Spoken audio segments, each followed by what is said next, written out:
సమాజంలో క్రైస్తవులందరూ ధనవంతులుగాను విద్యావంతులుగాను రాజకీయవేత్తలుగాను ఎదగాలని ఎమ్మెల్యే బోనెల విజయచంద్ర ఆకాంక్షించారు. పార్వతీపురంలో జరిగిన క్రిస్మస్ వేడుకల్లో ఆయన ముఖ్య అతిథిగా హాజరయ్యారు. క్రైస్తవం ప్రకారం పరలోకంలో క్రైస్తవులందరూ చెమట పట్టిన సుఖ జీవితాన్ని అనుభవిస్తారని, అయితే ఈ లోకంలోనూ అలాంటి జీవితాలను పొందాలని సూచించారు.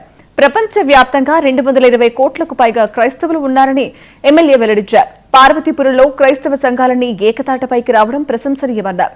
క్రైస్తవులకు ఏ అవసరం వచ్చినా కూడా తాను అండగా ఉంటానని హామీ ఇచ్చారు.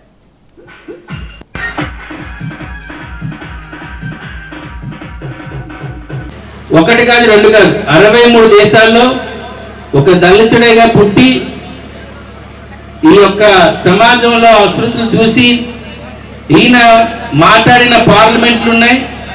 యేసుపాదం గారు వస్తే ఆ దేశ ప్రధానులు ఈయనకి వెల్కమ్ పలికేవారు.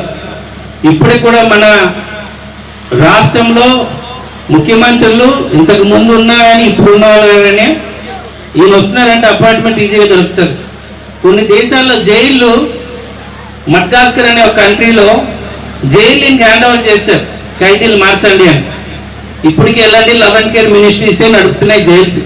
దాదాపుగా 53 స్కూళ్ళు ఆఫ్రికాలో నడుపుతున్నారు. అంటే ఇవన్నీ నెంబర్సేనండి.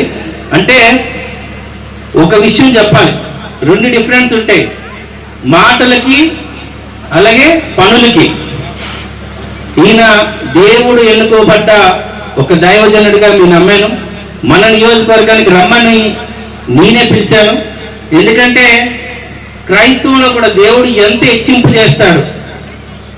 దేవుని కార్యక్రమాలు చేస్తే దేవునితో పాటు ఉంటే నిన్ను ఎంత ఎత్తుకు తీసుకెళ్తాడని ఒక డైరెక్ట్ ఐ విట్నెస్ గా చూపిద్దామని ఈరోజు దానికి వేరే కార్యక్రమాలు ఉన్నా ఈరోజు చూసుకొని వస్తే ఎక్కడ మిస్ అవుతానేమో అని చెప్పి ఆ ప్రోగ్రామ్ క్యాన్సిల్ చేసుకొని మన కోసం ఈయన సమయం వెచ్చించాడు. దానికి ప్రత్యేకంగా